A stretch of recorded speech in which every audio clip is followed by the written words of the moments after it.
Last time on Star Trek The Next Generation. I am Locutus of Borg. Resistance is futile. Your life, as it has been, is over. From this time forward, you will service us.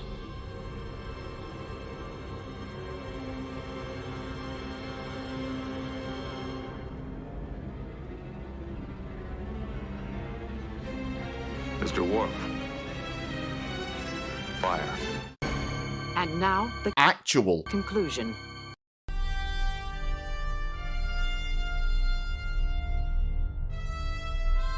Podcasts. A Frontier.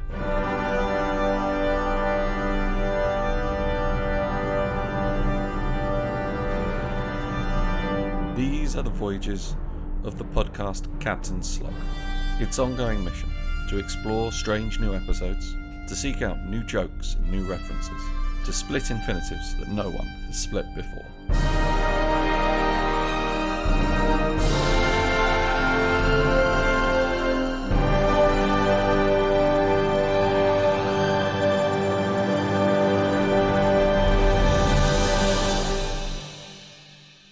Captain Slog, Stardate 74.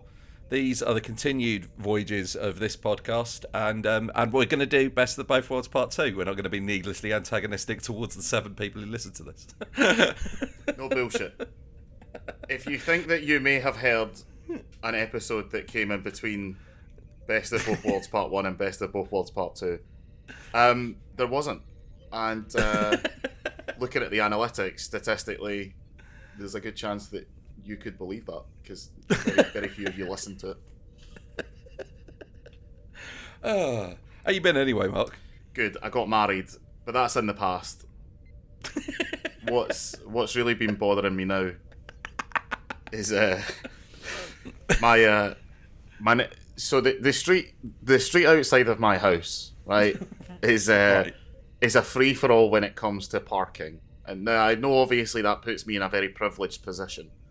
But unfortunately, it does come with its own demerits. For example, the guy who lives next door to me, the family who live next door to me, have taken it upon themselves to take up 3 car park spaces, and I'm not happy about it. Here's the situation, right? Here's how to get Now they're lovely, right? I'll say that right off the bat. If you're listening to this, I'm not going to name them.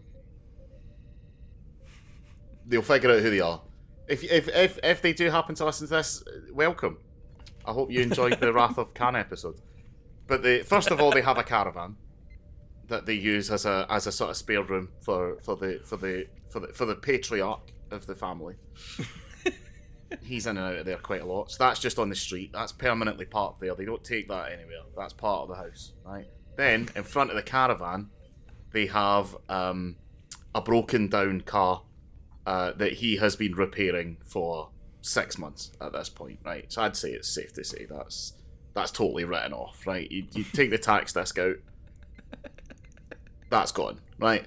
Now, yeah, the space between... Now, picture in your head a car and a caravan, right?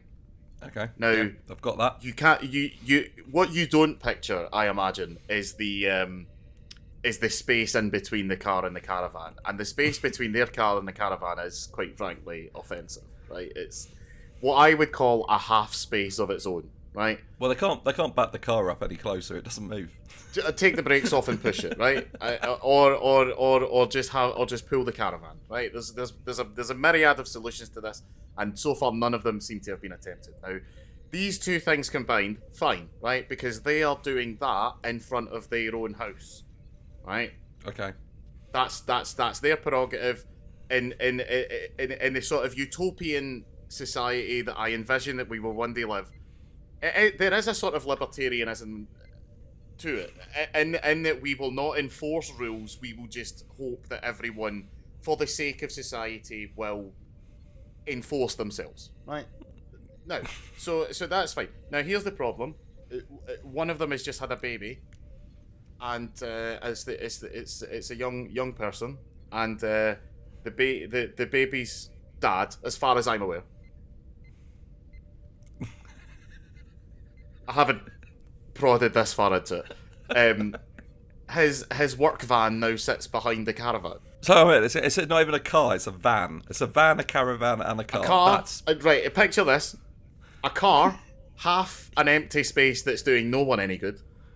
A caravan, a full caravan, right? A decent, like a caravan that you look at and you think, if I were forced to live in a caravan because of economic collapse, I could like, and not like I'm going out to find myself and live in the woods. Like if I was forced. Now, I'm not saying everyone who lives in a caravan is forced, right? It's a perfectly reasonable way to live your life, right?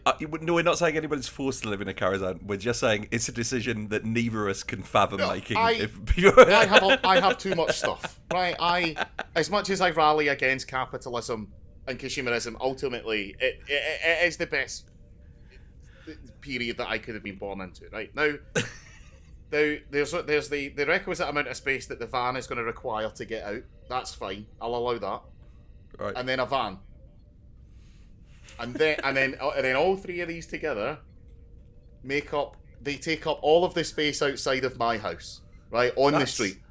That's enough vehicles that's a plausible settlement in a Fallout game. Yeah, exactly. You could easily find like 3 NPCs, a ghoul, and a robot living there, and like trade for scrap. And I'm thinking a lot about the inevitable conversation that's going to have to come with, would you mind parking the van across the street where there was always free spaces? Because yes, okay, I could also do that, but I feel like you're taking 3 and I'm having none, whereas you taking 2 and me having 1 and you having to inconvenience, again, who I assume is the father of the baby, I have no idea. He seems to be the one taking care of it, right? Which, at the end of the day, is what a father is. Now, here's another wrinkle that may change the way you think about this. I don't have a car.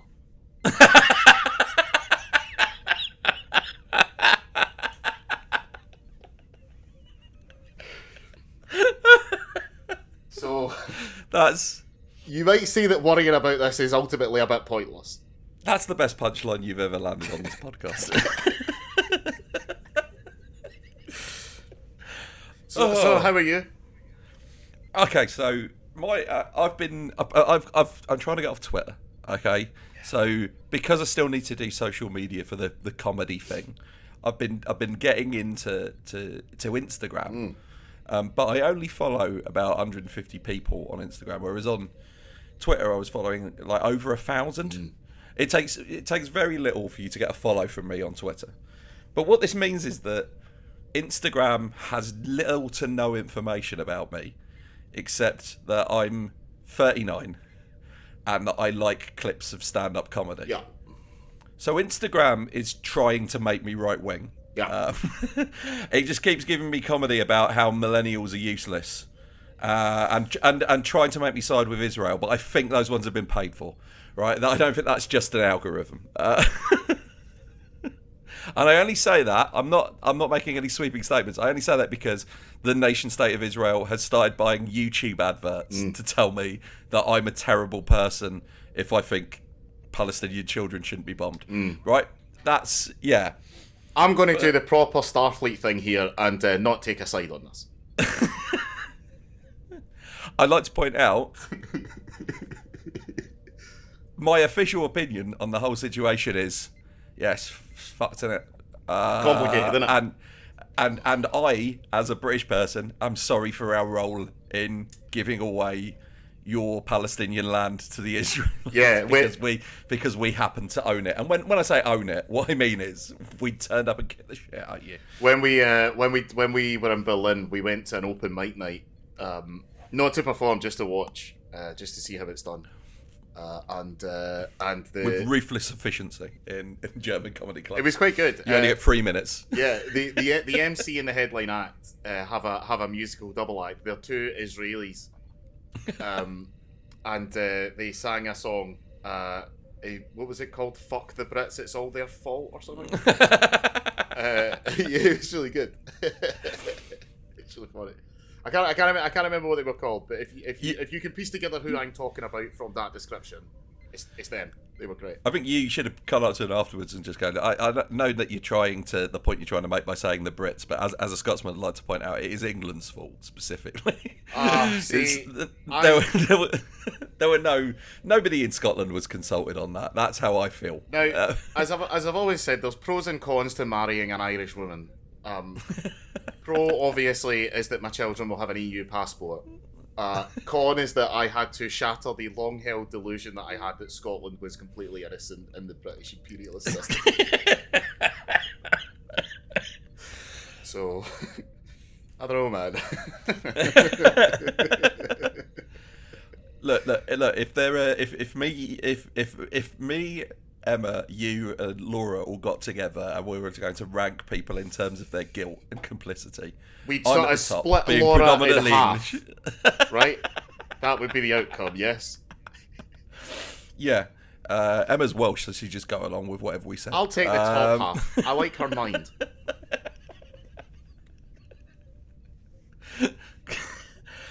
It was weird that you included that in your vows. I said, even if I could only have 5/6 of you.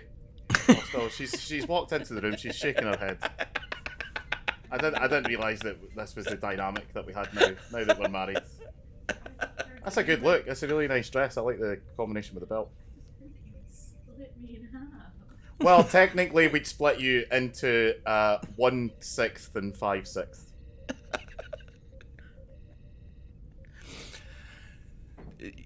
Laura, you're working as a metaphor for Ireland in this. Yeah, you're a metaphor, Laura. Imperialism. Don't worry about it. Just listen back. Sometimes I wonder about, because the office where I record this is next to the living room. And Laura, as far as I'm aware, has stopped listening to the podcasts, because every now and again I'll be like, oh, I brought this point up on the podcast. And she'll just stare at me blankly.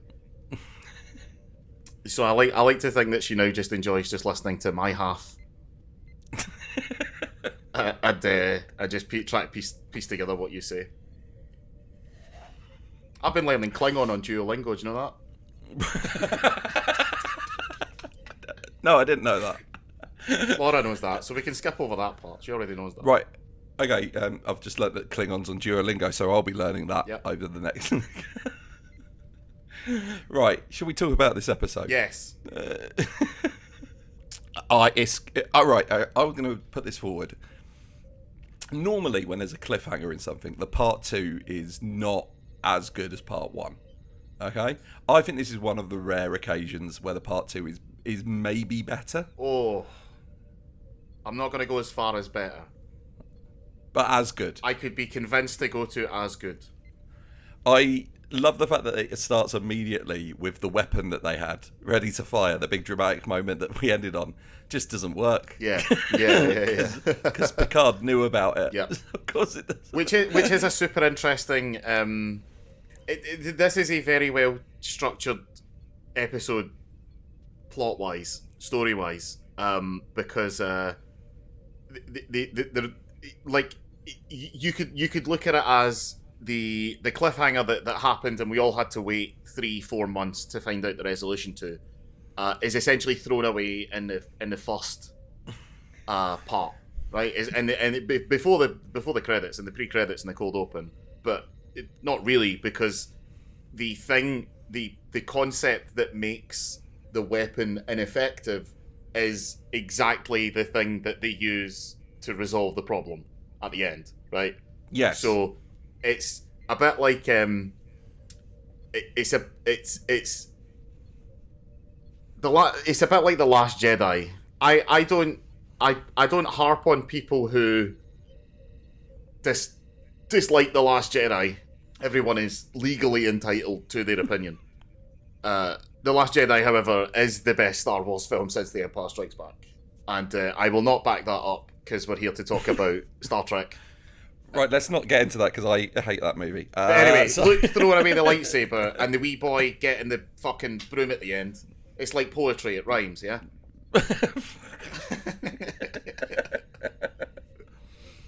Right, yeah, no, okay, right, but yeah. It's what they're gonna. It's what I think they're gonna do with the David Tennant episodes of Doctor Who. What, he's not going to be in them? No, he's just yeah. No, he's just gonna be like, stop living in the past. All right. Move on. Russell T Davies. Maybe specifically the past of the last 3 or 4 seasons of Doctor Who. Maybe that's specifically the past you should stop living in. If any of you ever indeed did buy a house there, which I don't think many of you did. I think my dad and Jodie Whittaker's parents are the only people who watched every single episode of that season. I watched it, and Jodie Whittaker is a great Doctor Who. Completely let down by I don't think she has one good Doctor speech. No. Anyway, but no, this episode. What I was going to say is great episodes. Right, my thing with the last episode, I've talked a lot about how this works. It works so well as an episode if Riker's going to take over. Yeah. This episode, right up until the last 5-10 minutes, could be an episode where they're going to kill Picard. Oh yeah, like Laura turned around to me and she.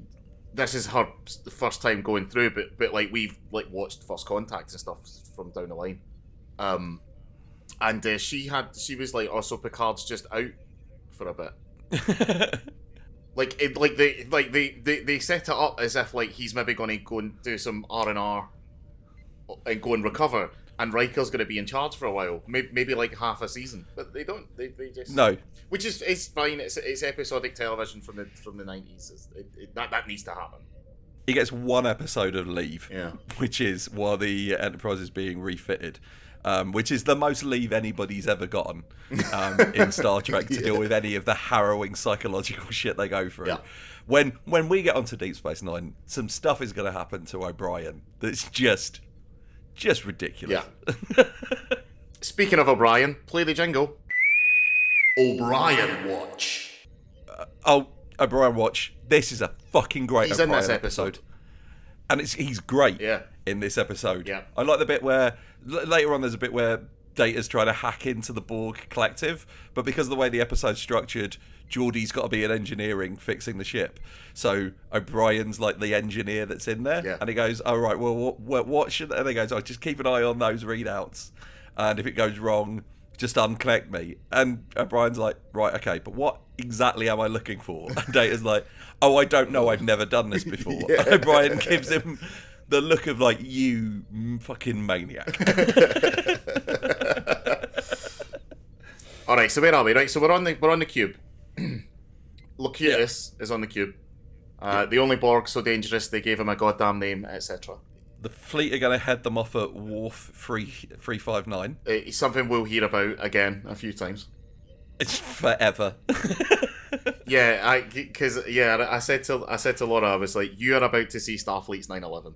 But something that they do that I think is genuinely quite genius, and it's so clever that thinking about the timeline, it was surely completely unintentional, is that they do not show you the Battle of Wolf 359 no in Star Trek The Next Generation, but they slowly start showing you it for the rest of time in every other show, which I think is fantastic.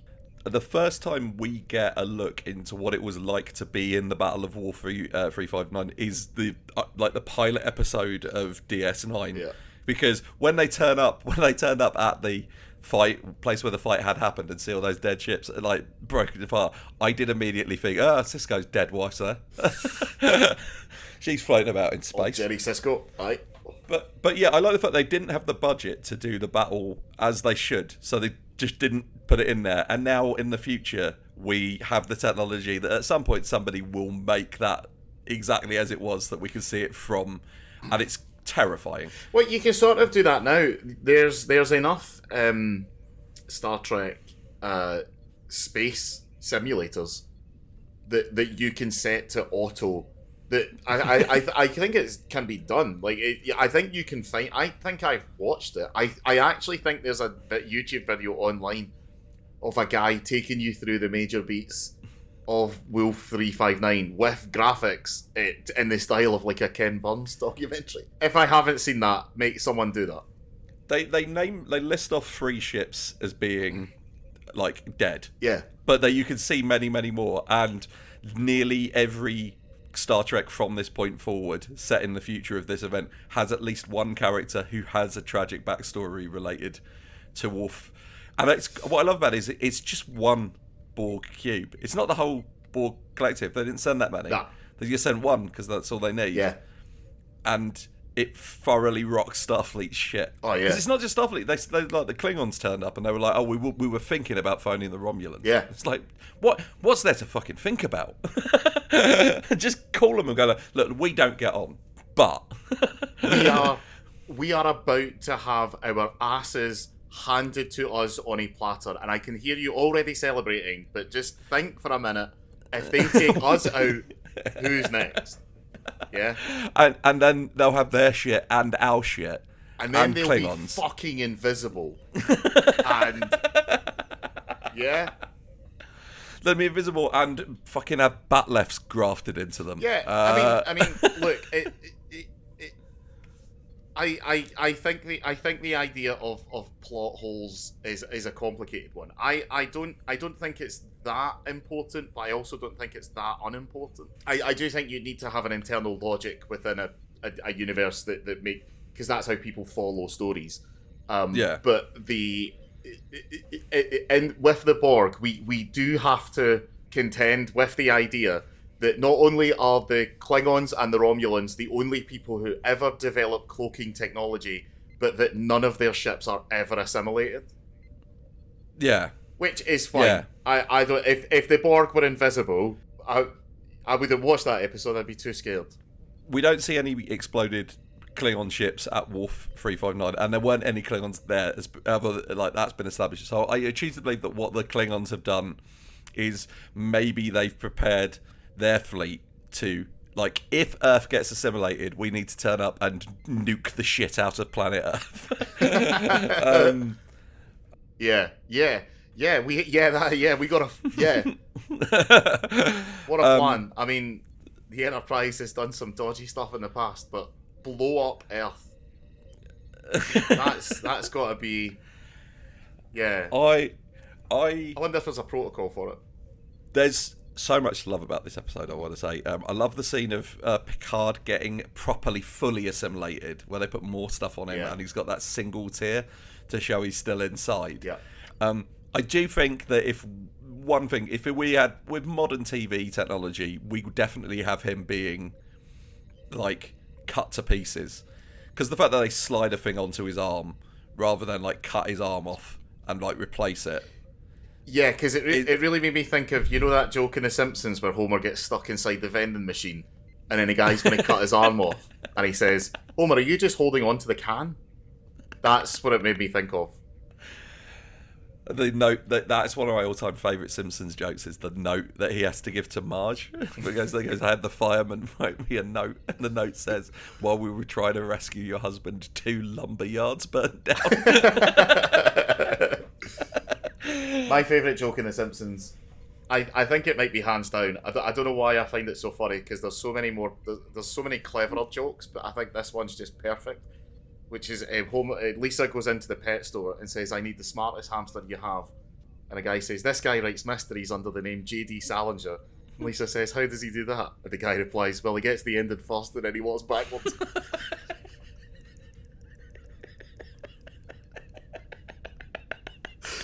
Which I would not believe is not, like, one of, like, an original vaudeville joke. But I love it. That's great. Yeah. That's fine. Okay, right. We often talk about episodes being good for different. Like, okay, this episode is not a Worf-focused episode, but it's such a good Worf episode. The line "I like my species exactly how it is" fantastic. That's great. But also the line, "The Borg have neither honour or courage. That is our greatest advantage," is fucking sublime. Yeah. He does say a lot of the best things about the Borg. One of my all-time favourites, of course, being the phenomenal soliloquy on the Borg condition, which is "swords are fun."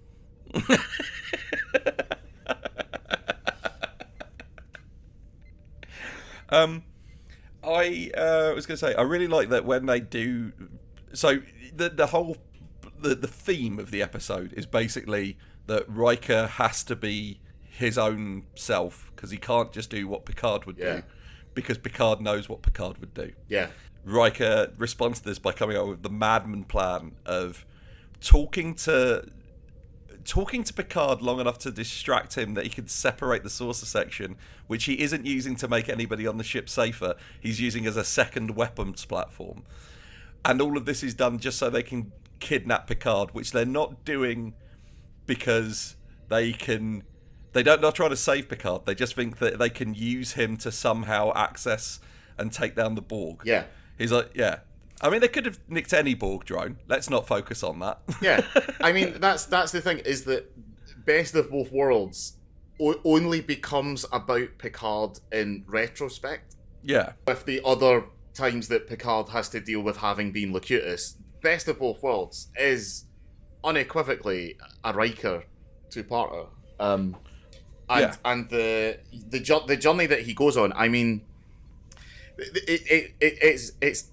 it's hardly subtext. He fucking spells it out. Shelby, you are the person I was. I need to be the captain, and I will fucking die on this hill. Shelby does absolutely nothing wrong and did not deserve to die on the Enterprise. I absolutely love his decision to make Shelby second in command. Is he goes, look, Worf, genuinely, if we were just in peacetime, not having this conversation, I'd choose you, but I need you at tactical. You're established with that. And he looks at Data and he goes, Data, I'm well aware that you can't feel ambition. Yeah. But I want you to know that I seriously considered you.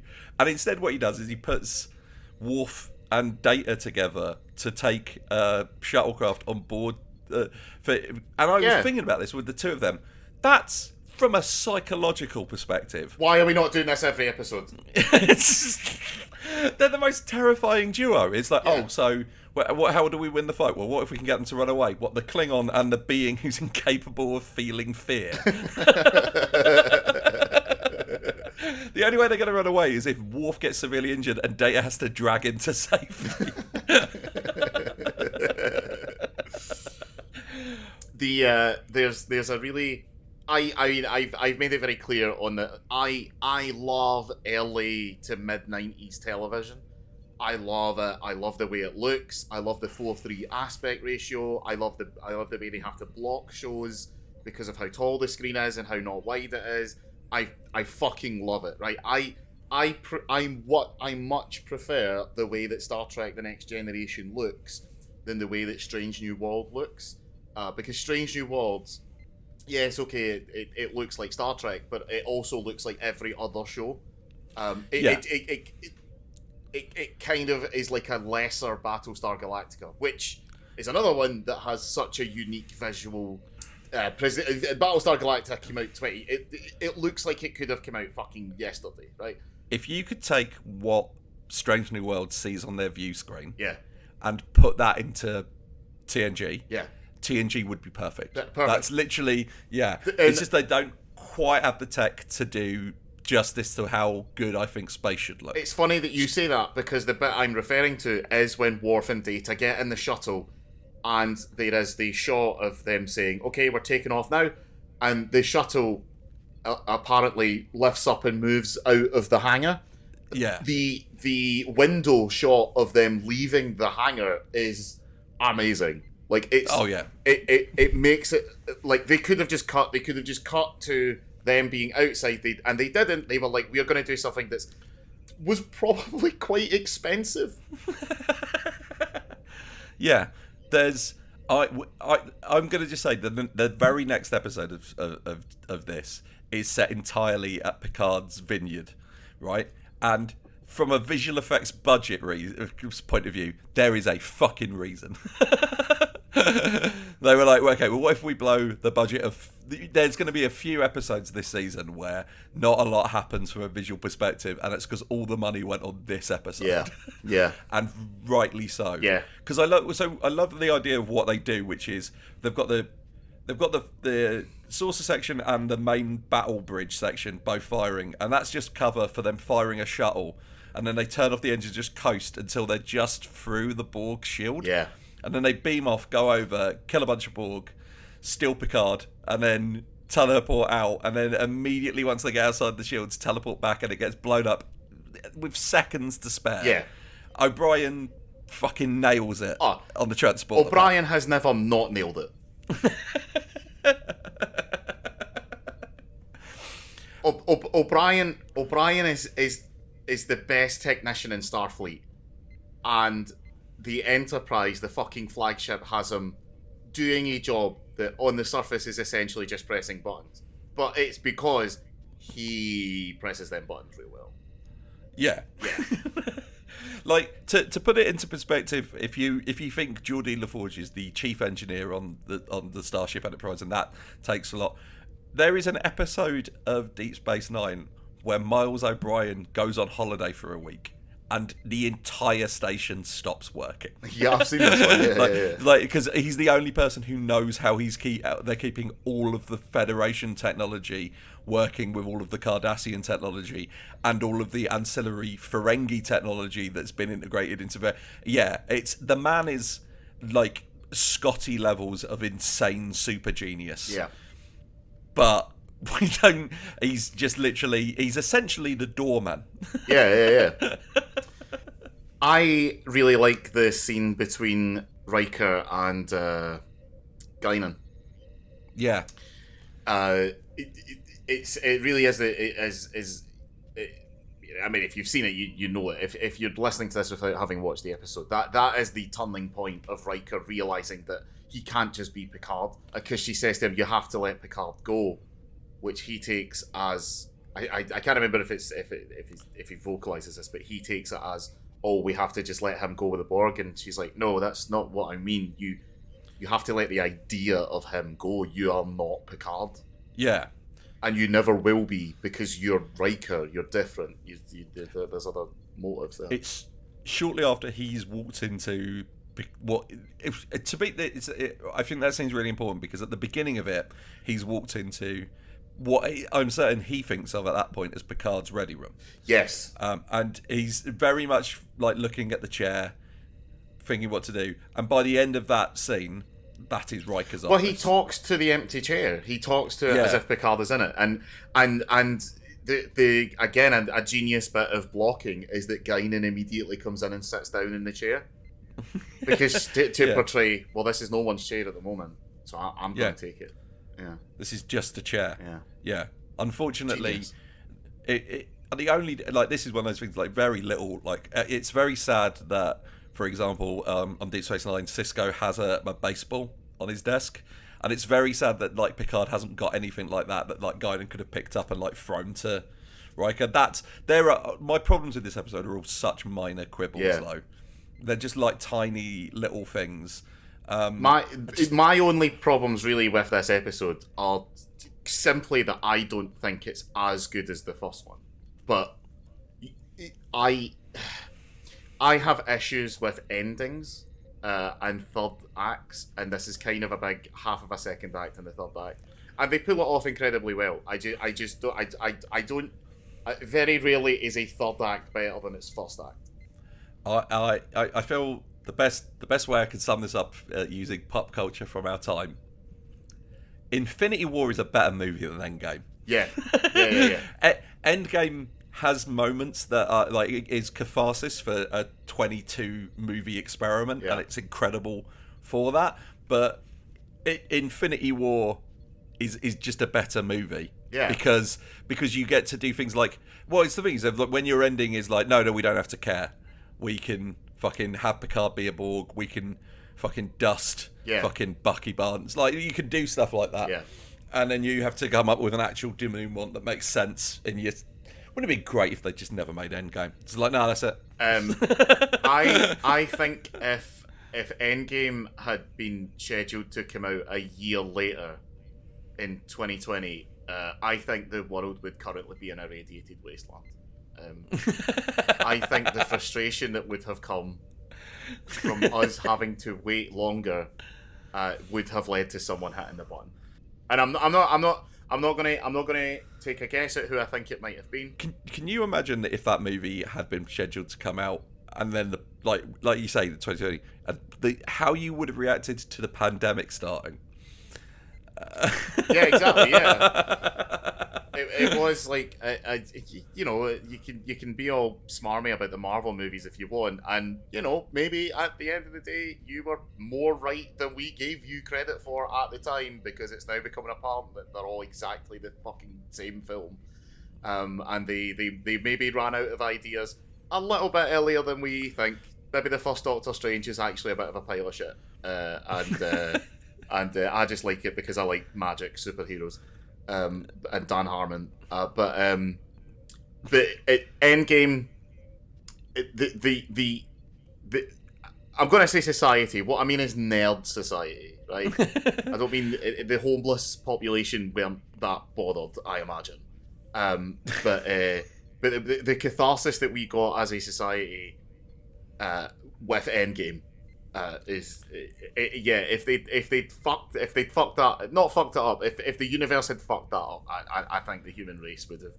That would be the moment where we became the mirror universe version of ourselves.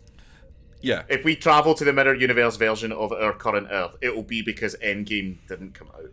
Well, like, you can argue that stuff like this doesn't matter, but genuinely, if you've ever seen anybody being interviewed about the Stonewall riots and what started them, they will all point out the same thing, which is the police turned up in the Stonewall gay bar to arrest a bunch of people, and they weren't having it that day because Judy Garland had died. Now, that doesn't seem like it should be as important a cultural event as it is, but that is the basis for the entire Pride movement and the small things matter. Yeah. We've gotten off point. Great episode. I mean, the resolution, of course, they capture Picard, they get him back onto the Enterprise, they put him into the weird Borg tube that they're going to reuse. It's the tube that Data has in his special lab for making children. Making children do what?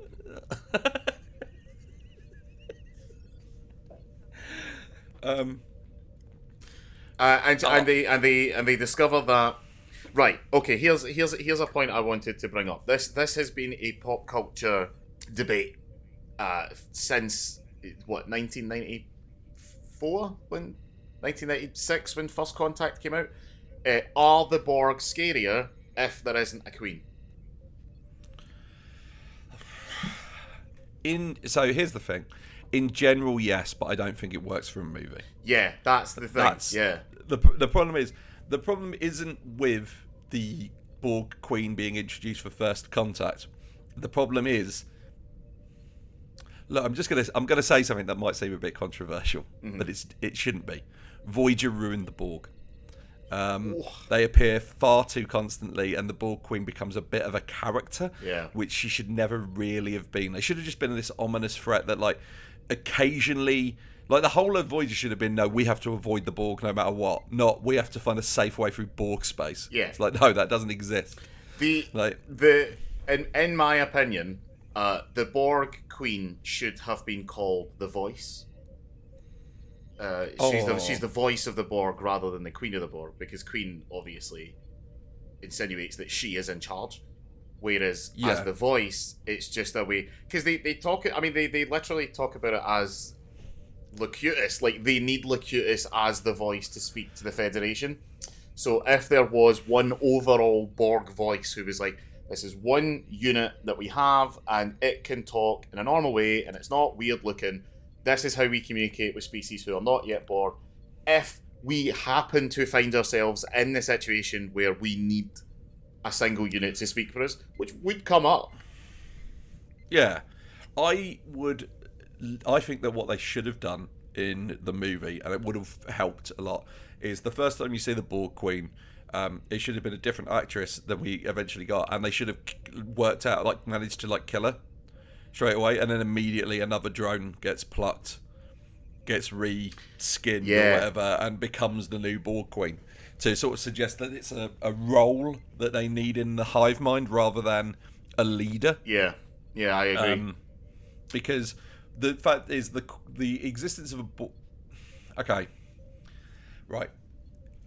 I am fascinated with the concept of how the Borg came to be, but also in a way where I never really need to see it. No, and in fact, I would implore them not to. No, and I think it gets touched on in Voyager, and I think what ends up happening is that the Borg Queen is in some way related to whoever starts them. But I also think the Borg should have been around for... I would personally, I'd have the Borg have come from a different fucking galaxy. Like, Yeah.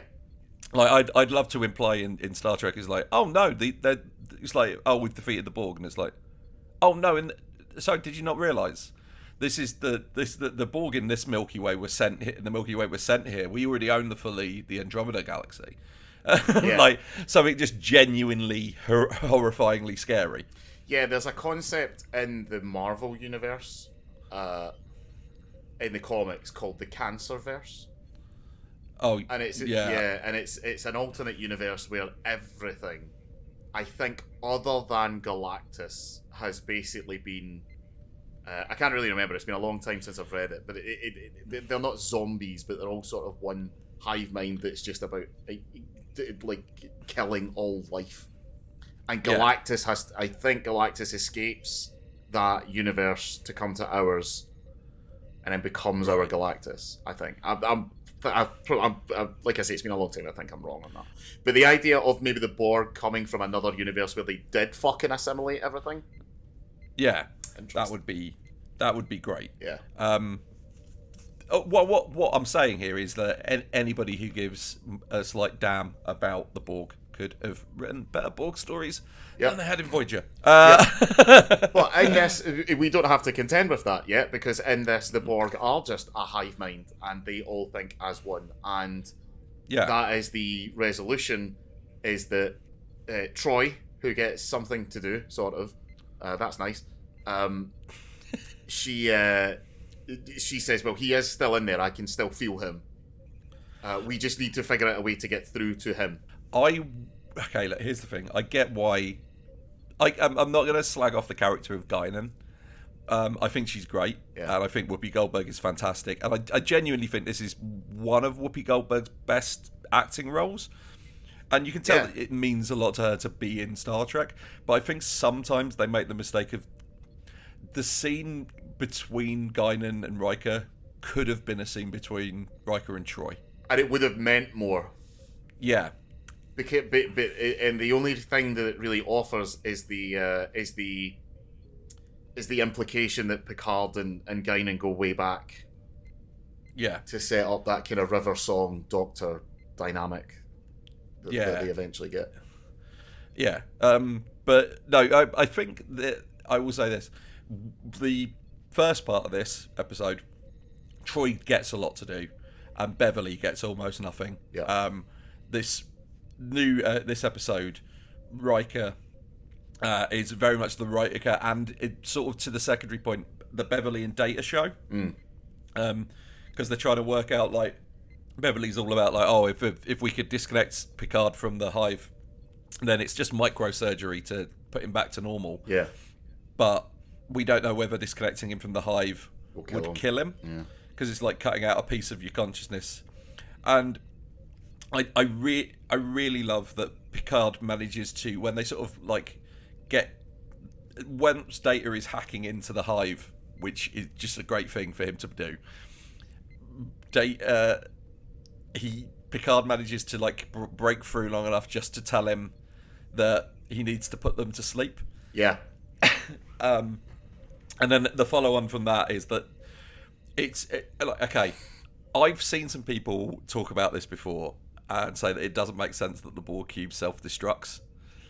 But I'm going to argue that it makes perfect sense that the Borg cube would be set up by the hive, that if you were in the middle of a combat scenario and then everybody on board went to sleep, we should blow up before anybody can steal all of our technology. I mean, anyone who makes that point just wasn't it doesn't even come down to the idea of media literacy. They literally were not listening to the dialogue in the fucking episode, because Riker says if one of them becomes damaged, they self-destruct because they don't want their technology falling into someone else's hands.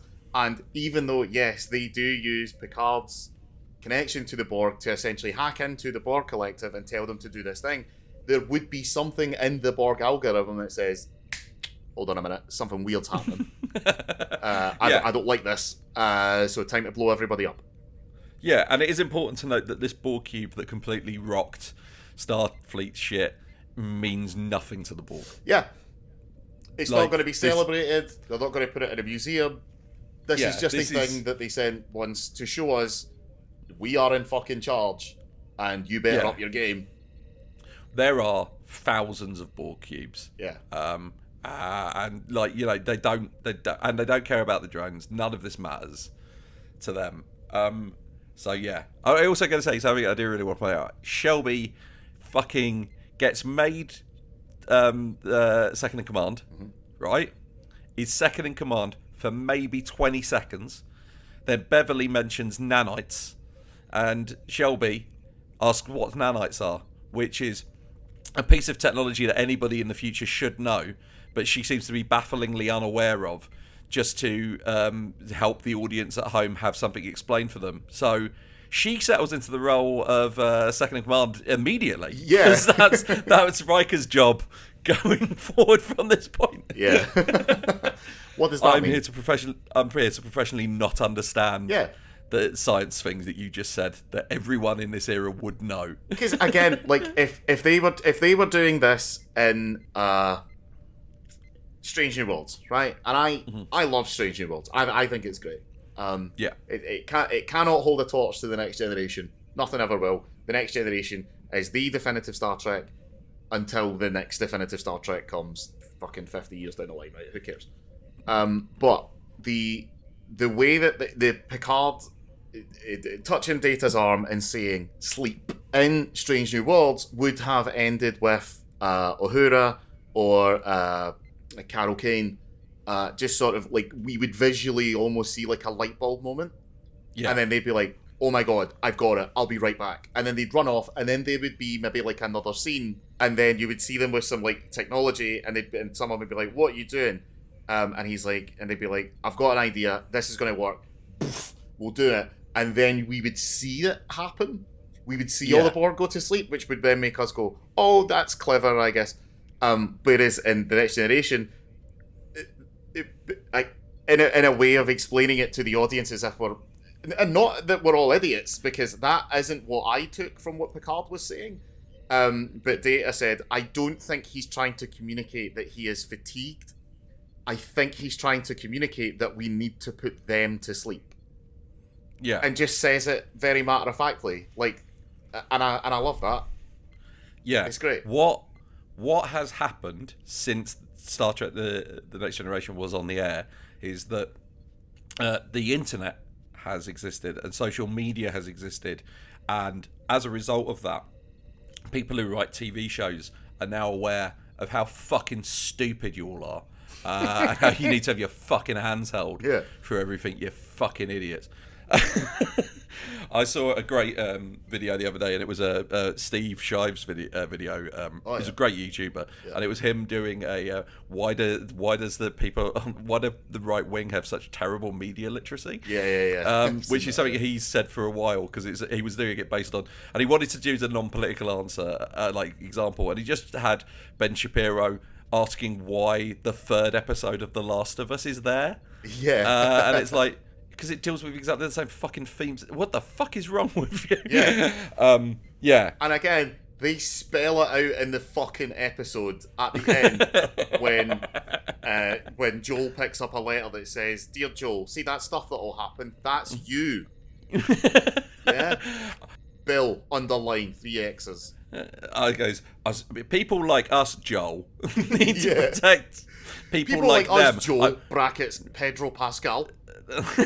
Need to protect people like them. I'm referring to, in this case, them meaning your girlfriend, but she's dead, so obviously Ellie will fucking stand in for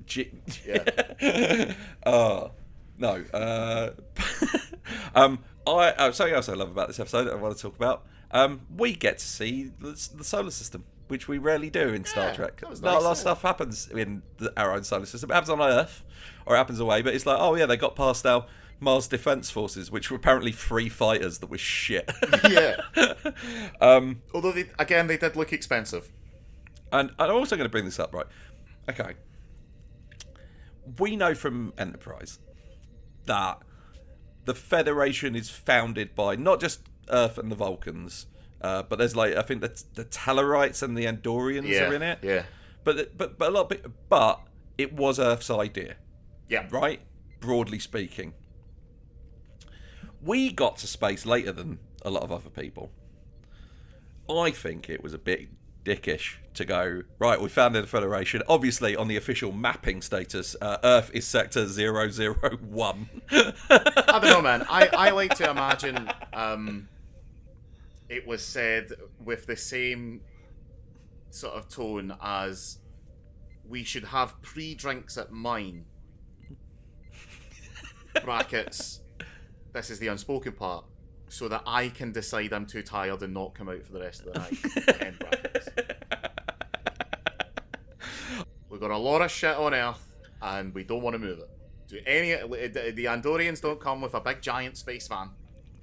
I reckon that what happened is we'll all vote on where's going to be Sector 001, and everyone voted for themselves. Yeah. And the Vulcans were about to vote for themselves.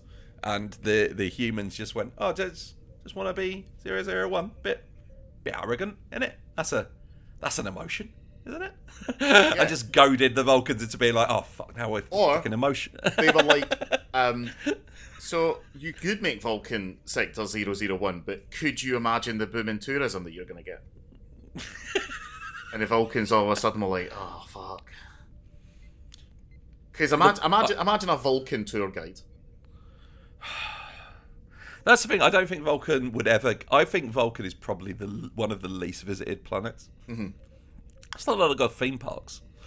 It's like, there's nothing logical about a log flight, Mark. No one on Vulcan's building one. It's an irradiated wasteland full of boring librarians who will occasionally get horny and fight to the death. Okay, I can imagine there's a lot of tourism during that period. Oh yeah.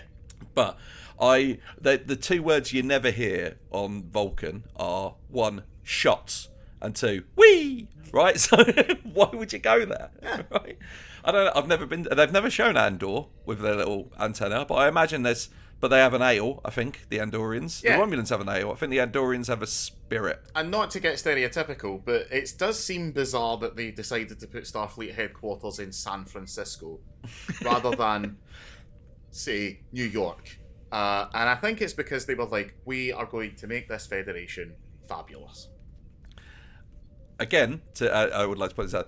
Starfleet HQ being in San Francisco is from the original series. That's where that's from. So for all the people who like to claim that Star Trek wasn't political, right? There's a reason that Roddenberry chose San Francisco over, literally any other city. He could have made it like, London. London would have been plausible. You could have done anywhere. Like, if you want to be really out there, you could have done Delhi or Minsk or Gdansk. Because here's a scientific fact. If you were to flatten the Earth out into some kind of map shape, London's in the fucking middle. And there isn't a single bit of logic that you could bring to make me not think that. It is the case. Look at every map. Don't... Yeah. Africa's really small. It's not just in the middle, it's at the top as well. Yeah. So, right. What are the 2 best positions? Middle and top. Could have been in Ghana. But Ghana's not in the middle of the map, is it? It's not where time starts, so... I really hope that, like, they're all still, like, all the clocks and everything in there, because they've still got to have, like, time and a calendar. We have star dates. Yeah. Are those on? Because I love the idea. It's like, oh, we're obviously going to put Starfleet HQ in San Francisco, but then somebody on Earth was like, well, obviously we're going to be using Greenwich Mean Time, right? It's the one without any pluses or minuses to it. It makes sense. Yeah.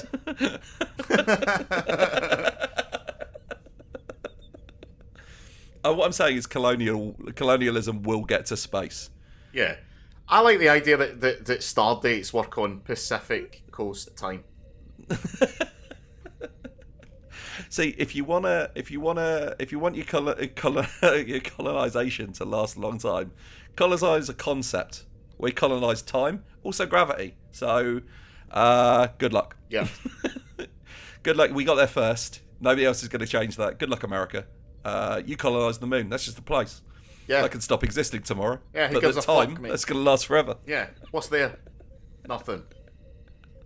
I'd rather go on holiday in Vulcan.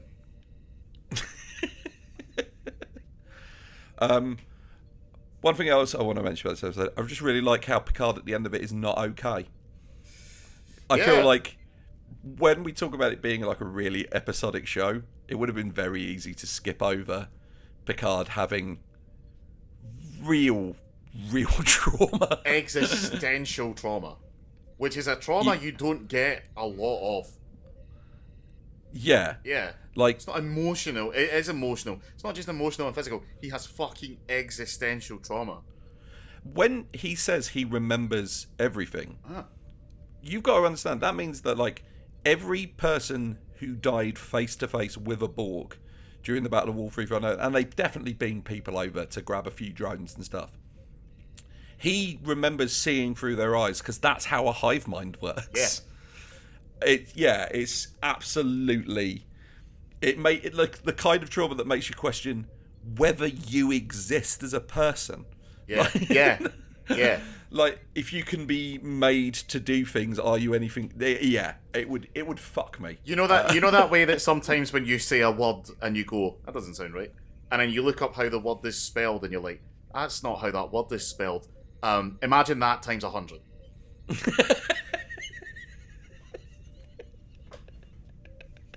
Yeah, it's exactly that.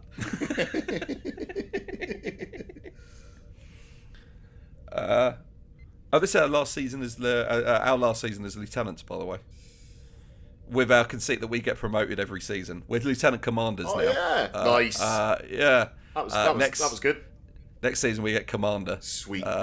And then it's captain, and then for the last season we get to be admirals. Yeah. Which is when this podcast will go off the rails. We might just start doing it in universe again. Remember we briefly did that? That was a good idea that didn't go anywhere. But yeah, it's good episode. You should definitely watch it. Yeah, I agree. Yeah. Okay. Bye.